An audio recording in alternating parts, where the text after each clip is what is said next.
there's one fruit.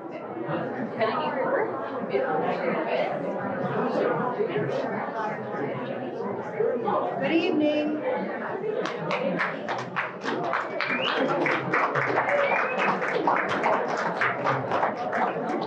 Welcome, lovely people.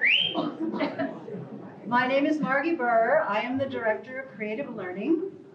And on behalf of the staff, I would like to welcome you to this celebration of the exhibitions Intimate Exchange, Wendy S. Rolfe and Thérèse Mulgrew, Correspondences, a collaborative project by Mary Bergs and Lisa Hochstein, and Portraits by the Dubuque Camera Club. Do we have any of the artists in the audience who would like to introduce themselves? From the Dubuque Camera Club? Anyone?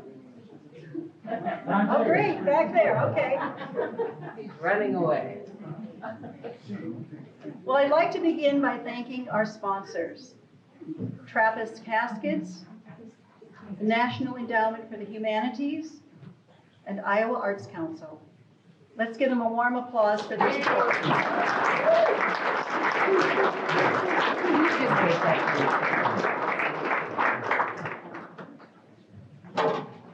A main theme of these exhibitions is collaboration and the revealing, transformative, and sometimes unexpected relationships and results that can occur when people work together, learn from each other, challenge each other, and inspire each other. And with that in mind, I had asked Stacey Gage Peterson to join me up here. I would like to acknowledge our nearly 20-year collaboration.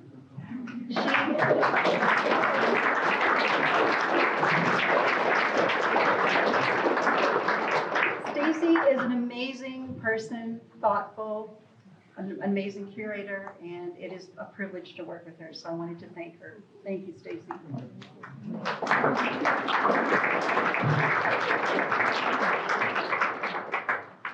Now, when I first learned that I was going to give this introduction, besides being stark raving fear, I thought I need to find a way, words that can eloquently express what it means to be a creative telling your story. The courage, the conviction, the honesty, the vulnerability, and the audacity required to be able to fire the imagination and kindle the emotions of the people experiencing your work. I found some words by writer Toni Morrison that I'd like to share. Narrative is radical, creating us at the very moment it is being created. We would not blame you if your reach exceeds your grasp. For if love so ignites your work, then go down in flames and leave nothing but the scald. Wow.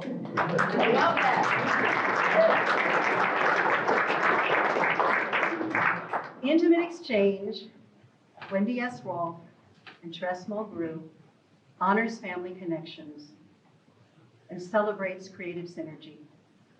The past mixes with the present, the intensely personal with the richly symbolic. The paintings explore the mysteries of art and life, telling stories of surrender and strength, loss and renewal. It is now my very great pleasure to introduce our moderator for this evening. She is Wendy Rolfe's sister-in-law, Thérèse Mulgrew's aunt, and Joe Mulgrew's daughter. I give you Kate Mulgrew.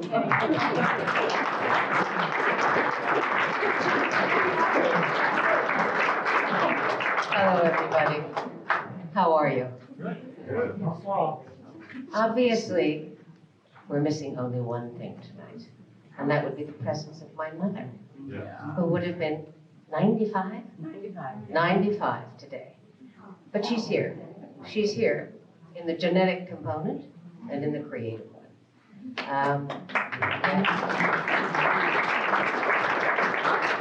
It's all because of my mother, who met Wendy Rolfe and was very drawn to her as a fellow eccentric, gifted, unexpected, lovely young girl who went painting in the front yard of our house with my mother. I'm making this up, but this is how I see it.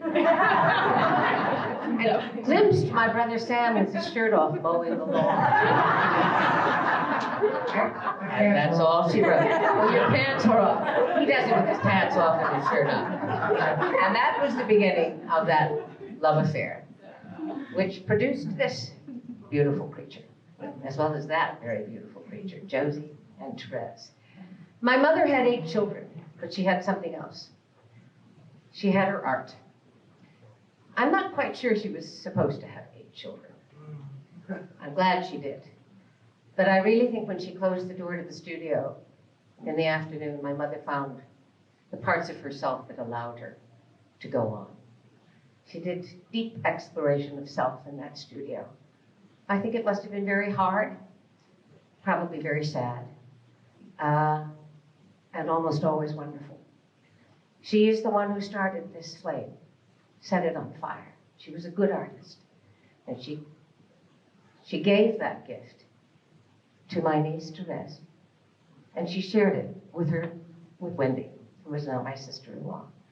I couldn't be happier or prouder of these women. Just look around, you guys. This is extraordinary art. I'd be proud to represent it anywhere in the world, which we did. Tess and I were just in Vienna, and she said, oh, I can't stay for lunch, Aunt Kate. I've got to go to my gallery. So you see where we are? We're already there. We're going to do a little Q&A here. I'm going to ask them some questions. And then I'm going to open it up to the floor. In my experience, that's always the best way. And you have your own questions. And the more deeply personal they are, the better. We're Mulgrews. We like it like that. All right. I'm going to kick this off. I'm going to ask you this, Wendy. Huh? Tell us about what intimate exchange means to you. For me, in this particular show, it's my exchange with my daughter, unexpected, because she got me at a time when she began to paint, when I was sort of empty. You know, I didn't have too much going on. I was sort of in a lost place. And Thérèse in New York City said, everything's falling apart in my life, and I think I'm going to take a painting class. And I said, okay, that would be fine. And but you know, you better have about 10 to 15 years under your belt. And then she began to show them to me. And I told her to keep her job in production. She was in arts and commerce productions, and very good job. And then she began to send them to me. 2 or 3, I realized, oh my God, there's something going on here. I was shocked. And so when everything fell apart, and it did. Very much, yeah. Yeah. I said to her, instead of trying to get a small job in New York and surviving, you got to come home and paint. And she came home for 6 months. Well, I was home for 3 months. Felt like 6. Mother and daughter exchange. Stay with us. It felt like 6 months. But she produced a body of work that, because of my great nephew, who is a wonderful painter, Would that be? Ah, yes. Oh, Alec Egan. Fruit of my womb. Stop. It's my son. Yes. Mine.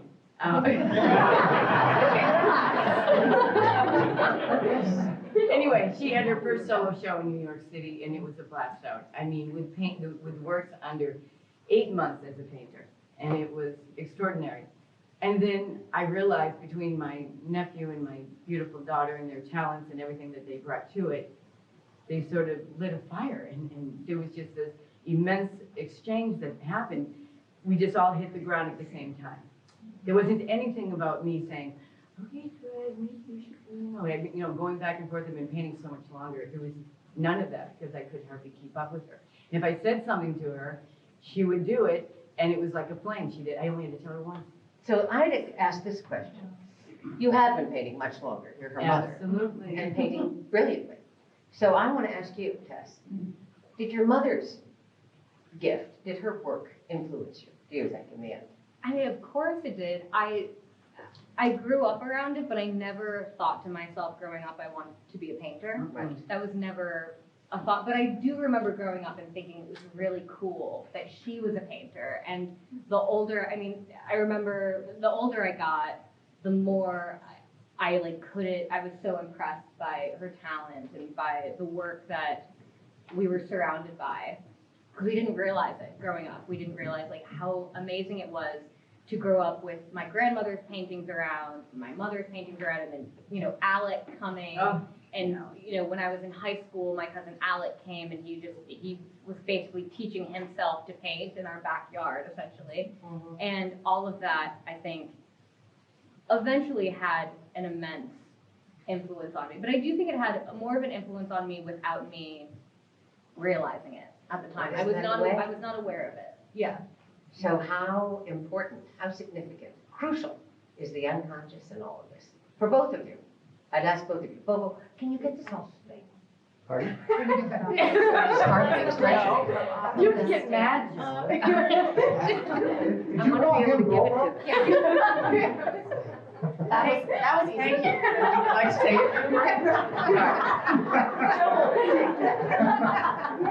All right, go on, sorry. I know. Okay. So what were you asking? I'm asking how much the unconscious you think is involved in this process. Because you're both essentially self-taught. I know that you had a little, but to me that's For extraordinary. painting, I am. Yeah, Yeah, So- because I was trained an illustrator. that's right. So I was trained in concepts and how to solve problems and so on and so forth. But all I did was, well, when I got married, is just play. I mean, I was just constantly reinventing myself because I didn't have to run after anything in particular. You had to run after two Right. little children. And it saved my life because But- like your mother, it saved me. It was my companion. I said, someday these little children that are this big, they will leave me someday. Well, we also grew up. We grew up knowing that it was My wig just burned up. What? we grew up knowing that it was important to do the work because we grew up kind of with our mother saying, like, kind of pushing us off outside and just being like, go play for That's 7 why I went hours. too. I'm gonna lock you outside and I'm gonna paint. And so that was as much as maybe I wasn't aware of how much I was being influenced. I knew that was really important. I knew that it was very important to take the time to work every day and that. And did you in your young mind think, she's in bliss?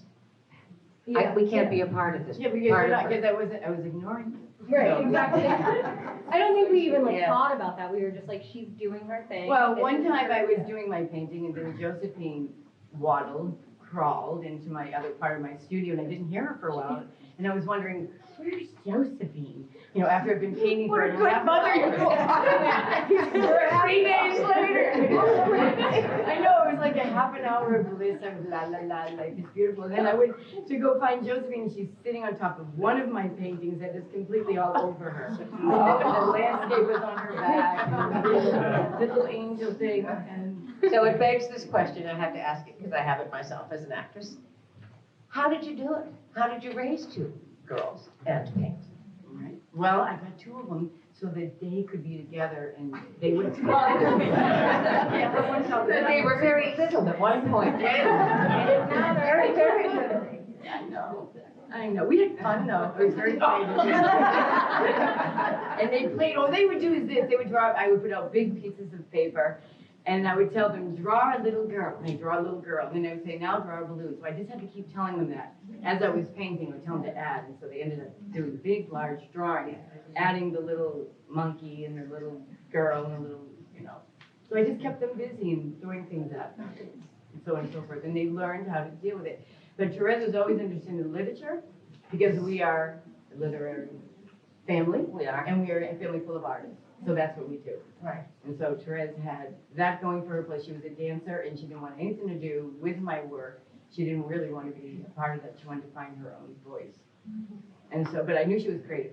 So I knew she was creative because as a little girl, she would, as a young child, she would be so absorbed in what she was doing. If I called to her, I couldn't get her attention. And when I did, I was pulling her out of something. I was pulling her out of a type of concentration that was very interesting and You've it's always with her had today. that. Mhm. Yeah. Yeah, and she was very concentrated. This leads me to a very interesting question. What woman has had the greatest impact on your life? I feel like you're kind of I just happened on this question. I would have to say there are two women my mother and my aunt Kate. They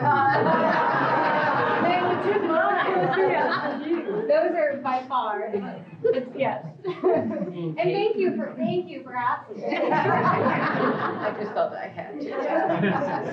How does being an artist influence other aspects of her life? This is a good question. Yeah.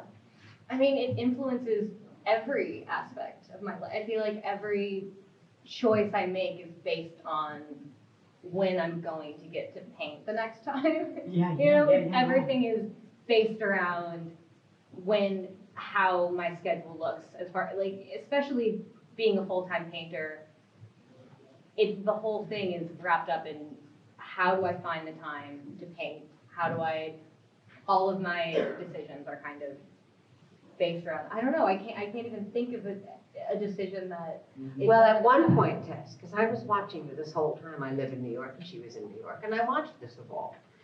When did the maybe I'll paint become a must?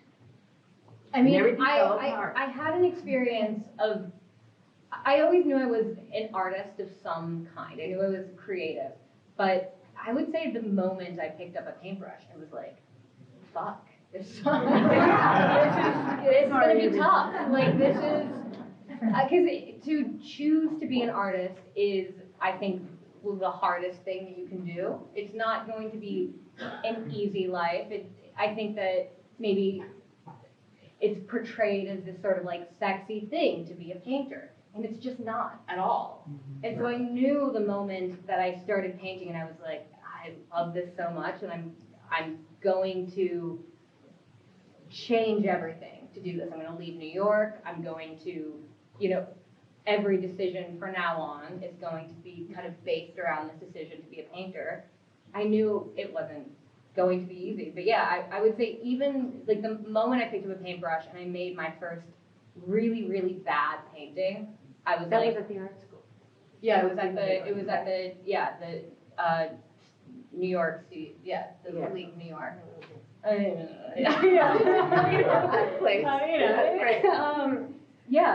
so Academy. Yes. Even though like the work I was making there wasn't good, I knew that I understood it and that I loved it, and it was pretty instant. And then I called my mother and I was like, I really like painting, and she was like, come home. But I'm very strict, because there was no way. It's like, okay, another struggling artist is going to take 10 years and it's going to be hard. And the reason why I said come home is because I saw your work and I didn't know what's going on. What did you think of her work? Well, it just went so fast. It came so fast, and she was doing things that she was doing things that never should have been done. How did she even know how to do that? How did she know how to put the flesh together and the hand look, everything? And I did tell her though. I said, Tread the hands. Keep doing the hands. Remember, because it started to hide the hands. I said, don't hide the hands. Do those hands. Pull it, whatever, straight. So that's what. But it was extraordinary. Yeah, and that's the only reason why I said you better come home, because if we can isolate you and get you going, and then it was fantastic, because she had a little tiny room, full to the brim with paintings. She's very fast, and she's helping me to become. Well, tell us a little bit about your process. I want to know how you paint. Yeah, so I worked in the fashion photo industry in New York for 6 years, producing photo shoots. So when I started painting, my first inkling was like, I'm gonna have all of my friends come over and kind of buy a bunch of flowers and fruit and ask them to take their clothes off for me. so I basically just ended up taking these photos, kind of making these setups in my small apartment where I would have like a. But I have to ask you why you did that, sweetie, because I never understood that. Well, because I knew that I wasn't going to be able to get my friends to sit for me for long periods of time, and I knew how to set up a photo shoot. So my first thought was like, I'm going to have my friends come over and set up a photo shoot, and then. Because you worked with great photographers, tell them that. You worked with the best photographers in the world. Okay. But Wait a minute. She worked with the best photographers in the world, and that's how she learned about her lighting and stuff. She's brilliant. And I think maybe you wanted to discipline the light. Yes, the light has always been a very important thing for me. Being able to control the light and have it be dramatic and cinematic and all of that. And so I kind of tried to do that for a while on my own. And after a while, I was like, I am not a good enough photographer to do this on my own. And so I have since started to kind of hire photographers to help me. Do you pay them? Austin? Oh. No. She owes you something. Yes, I pay them Give them another most drink. of the time. Yes, no, I pay my photographers. Yeah, I mean, I would love to learn to do photography at a higher level, but at this point, I just don't have the level of that I want. And that, you know, when I first started painting, it was cool for me to just take photos with like just a lamp in my bedroom and on my iPhone, and now I just have a bigger idea of what I want to do. So now I'm bringing in bigger photographers and photographers. And does it transport you to another place? Does it? Yeah, that's kind of the hope. The hope is that, is that it will transport me, but also, I'm wanting to transport the audience to another place, to kind of this sort of timeless place, a little bit nostalgic, but you can't quite place where you are. It is nostalgic. It is, isn't it? Oh, she's more nostalgic And what than I am. transports you? Tell us a little bit about your process, too. My process is through dreams. A lot of the pieces that I've done, I've had images through my dreams. About half of the paintings here are influenced by the death of my mother, which was in February, and it just flipped me over, changed everything, and I became very nostalgic. I was not that way beforehand. But then I did to work out my process with my mother's death, which was a lot harder than I thought. I had no idea. And so I had to sort of lose myself in it. And I felt like she was with me. And it was wonderful. And I would take old photos that I found of her and I would restore them in Photoshop, and then I would play with it. And for instance, the one with the boat right there, that is a dream that I had with her shortly after she died, and I was just talking with her and skiing with her. And then a boat came, and she left. And I sort of, said goodbye to her. It was beautiful. It was very emotional. And you've changed some of your photos based on, some of your paintings based on dreams that you've had. Yeah, based on dreams. Fascinating. And this one over here is the very first one I did, and it was because I was very afraid. Scaredy cat? I was very afraid when my mother died, and I was just scared. I was afraid. I was a little child. The moment my mother died, I was afraid because everything fell out from under me. So that's what that is all about. But most of them are based. I've always loved your use of women, of flowers, of fruit, and of fear. Yeah. So how much of this impulse is based on pain?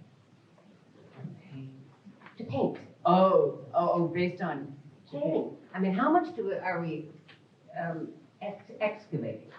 Oh, absolutely. Everything. So when it came to my mother, I just drowned it in it. I just came and I would be, cheerful and freaking out or whatever, but it was almost like she was with me, and as I painted, it became alive. And it speaks back. You do go into a zone, and then when you go into a zone, it starts to talk back. And when I'm doing the painting, if I'm trying to do something and it doesn't want me to do it, it fights me. And then when I surrender and I come back a little while later, it redirects me, and it always works out. Yeah. So there is an exchange, I would say that with any art. Once you go into that zone, it starts to have an exchange there. So there you're going back and forth. So what is in the creative end, process. for both of you, Tess, for you, the ratio of joy to pain in the process? I would say it's 100% pain that motivates me to paint, but the process of painting is pretty joyful. It's an escapism.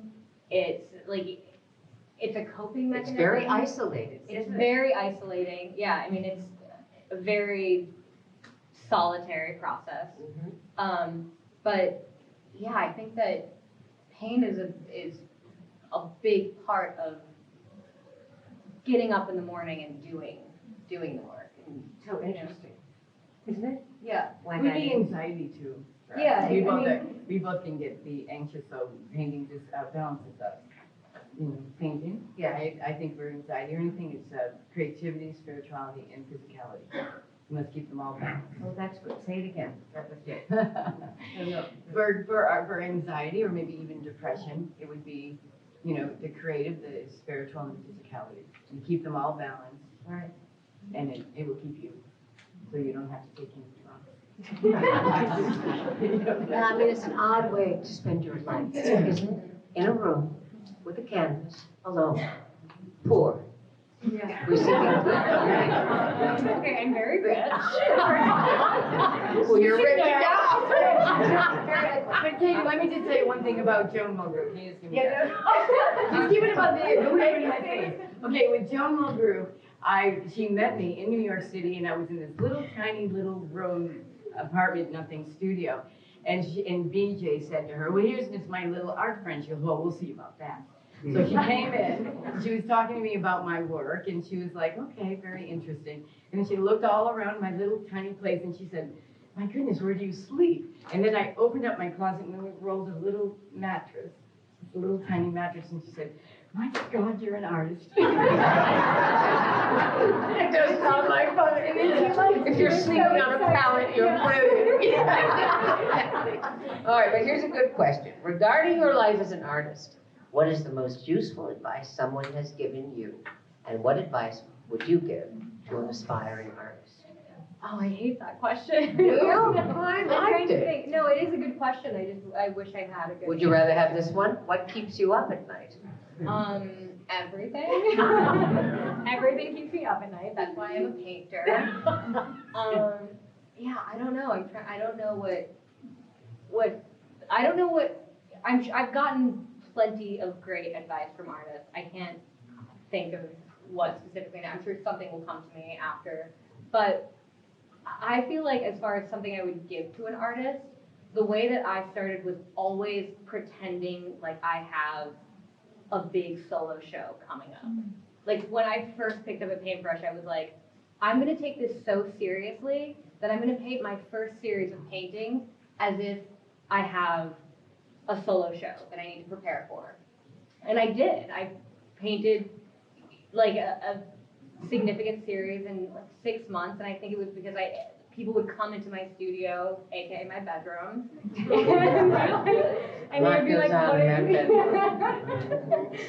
And they would be like, "What are you?" And it looked like a series for a show, and I feel like that is something that I tell a lot of artists when they come to me and ask me for advice, which is just like, even if you don't have anything going on, pretend like you do. Pretend like, True. It's yeah, great. yeah, Confidence, right? yeah. But in this very busy, dauntingly busy life of yours, right? You are now consumed by this craft. Yeah. Is there any room for romance? Oh my gosh, thank you for asking. Josie, you can answer that. Did someone get this on film? And she's answered this question. Tess and I just came back from 2 weeks in Europe. We cannot tell a lie. So I'm just going to dying to hear what she has to say about that. Yeah. Good answer. She's a little matchmaker. You know what? What? People over here are saying, can I ask a question? Yes, of course. So They're very we'll open it to the competitive. floor because I'm sure you are eager to ask questions. Who has a question? I know they do. I know they do. I thought you said someone was very eager to ask a question. Yes, ma'am. Come forward. Come forward. Yes, here's the mic so we can hear your question. Yes, because otherwise the whole group can't hear. I was just curious about, you mentioned you thought about a series. Do you have to have a series? I mean, can't you just do this and then that and that? Or is that what is expected in a show? That everything needs to be somehow related?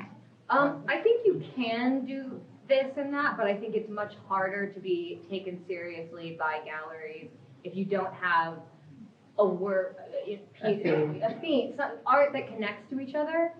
I mean, there are plenty of artists that can do it all. They can make a great abstract piece and a great portrait, but if you present all of these different things, unfortunately, to a gallery, they'll say, okay, but what are you trying to say? You know, like, you need to have some kind of voice, and I think that when you have a series, it's very clear that you have something specific that you are trying to say, and I think that's important to a lot of And galleries. it clears your mind too, to give you a lineage. Right. You know, ladies, I think a lot of people probably do not understand the rigors of painting and the financial constraints. Your gallerist takes 50% Yeah. of what you do, right? When? Yep. Which hardly seems fair. So how do you rationalize that in your own mind? I mean, the gallery does so much of the work. They find you the collectors that you would never have access to. They're doing a lot that you don't maybe, I wouldn't even know where to begin doing. And so you have like some of your own collectors. Yes, Bobo. Joe's got a Just question. gonna ask Who determines the price of a painting? Yeah. I got. Did everybody hear that? Who determines the price of the painting? Market. I don't know how you did it, but I got very lucky because I got a show 6 months after I started painting, and that gallery just priced my paintings. And then every show I've had since, they've priced it typically for me, which is not usually how most artists have to figure. And I was selling like some smaller stuff on my Instagram before that, and that was always so difficult to try to find a way to be fair with pricing and to, make sure that people could afford it, but to also feel like I was being paid what the painting was worth, but I didn't know what it was worth. How did you do it? Well, just slowly but surely, you have to work with the gallery. And they'll let you know, and then as you show more and more. Does you that can mean bring it up. capitulating to the gallery? Sometimes, but Yeah. the thing is that also, with Therese's prices, if people go to her studio, she must charge that price. It's illegal, It's not unethical. It's unethical because the galleries will get so mad at you that sometimes they'll drop it. In other words, if she sells at a certain price, but the gallery is up that 30 or 40 or 50%. What if your family? Yeah, well, your family. Come on, you guys, that's the question. I want my family. Yes. Bennett's here. Bennett. All the way Bennett's from New York. here. What is your question, Mr. Zier? All the way from New When you get a commission and somebody comes to the art gallery, they don't find anything that night. And maybe several weeks later, they go to the website, they contact you and they want a commission. Is that 100% yours or do you have to give something to the? Oh, from that show, if it's from the show. I No, mean, not from the show. Oh, if it's not from the show. if they find me directly and they come to me, Yeah. then yes, I would And get what is your 100%. But if they find me through a gallery and they ask the gallery, then it's the same. It's 50-50. And so what is your responsibility? Do you at least tell your manager, your gallery that I got commission? You mean, is it ethical to sort of Yeah. go around them? I don't know. I think it probably depends on your relationship with the gallery. Like if they fully represent you, how close you're. Like if you just did a show with the gallery and someone comes to, then no, it's not my responsibility to I go. think a gallery would make a lot of money if they also did 30%. I think artists would come running to them, if it was a 50-50. Artists are now selling online more and more. They're selling online more and more. There's less galleries anyway. But who came up with 50-50? Well, because they have all the It power. was They ever have the thus, power, Sterling. exactly. We're going back 10 Oh, years. there's somebody over there with a Yes, question. madam, come forward. Come That forward. lady. Yes, come forward. Ooh, wonderful painting. This is a grant. Oh, she's a great painter. Two questions. Yeah. So one is formal. So my formal question is. Be nice. Don't make him too hard. He's just a professor. No, it's a legit question. Why red? So I'm really inspired by your use of light, and it makes total sense that you come from a photographic background and production, and so it's like, oh yeah, you totally see that. Yeah, but clearly there's a theme running through here, which is red light and the green shadows. So why red versus green light with red shadows, or yellow light with purple shadows? So Yeah. So I didn't necessarily choose red specifically. At the very beginning, it wasn't a thought process of I'm going to now do a series of red paintings. I was kind of experimenting with a bunch of different things, and I just found myself being attracted to red over and over again. And I think it was this I think red is the most human color. It's sensual, it's human, it's blood, it's just there's something. That was your It's first favorite. nostalgic. Yeah, it's definitely a color that. But it was. No, I'm gonna say it in a good way. But I got it cut when I was young, when I was whatever, and she was a little baby, and when the blood, she was freaking out. She loved the color. No, but the color, and I love this color, I love it. She was two. Yeah. Go on. No, but yeah, red has, I think, has always been a color that I'm attracted to. And I also, this series was, for me, coming out of COVID and coming out of this place of being alone a lot and not having, like, so a lot of, I did another red series that was in a show in LA called Skin Contact. So a lot of this is kind of like about skin contact and human contact and sexuality and like just being human. So I think the red, for me, really represents that. Thank you. This is a perfect show to bring my students to, by the way. We Oh, are doing great. Color of Light right now. Oh, Yeah, so and will you it's do like- that? Yeah. She's gonna do In the that. next couple weeks. Great. Perfect timing. My second question is about like the gallery scene and kind of breaking in. So you were living in New York, but you ended up having work shown in a gallery in LA. What was the, like, what advice would you give young artists who have bodies of work that are ready for exhibition, ready for representation? How did they choose a gallery or get chosen by a gallery in order to Yeah. make the living? Like, what was your? Well, I wish Will you tell the choosing, Of what? It's definite. oh, I mean. But it that's is a all long But story. you're in, though, but Yeah, it's a fascinating Yeah. story. I think it's fascinating because Yeah, I mean, most of my work has been discovered through Instagram. I got my first show in New York because I had connections also to my cousin Alec, also worked with this gallerist. The reason I was showing in LA was because I was working with this infamous man named Stefan Simkowitz, who represented me in LA and gave me a show there. But he also found me on Instagram.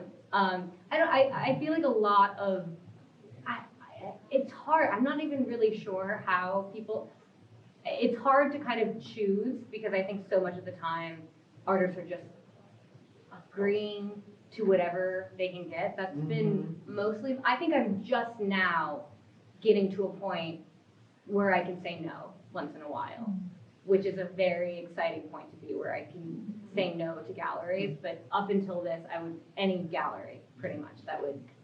Because they take Allow me. advantage, don't they? But yes, They a can lot take of advantage a of lot of your artists galleries. because of that. Yeah, I think the art world is terrifying. A lot of people want to take advantage of you, and a lot of artists are willing to be taken advantage of, including myself. Because you're just like, anybody to paint yourself. exactly.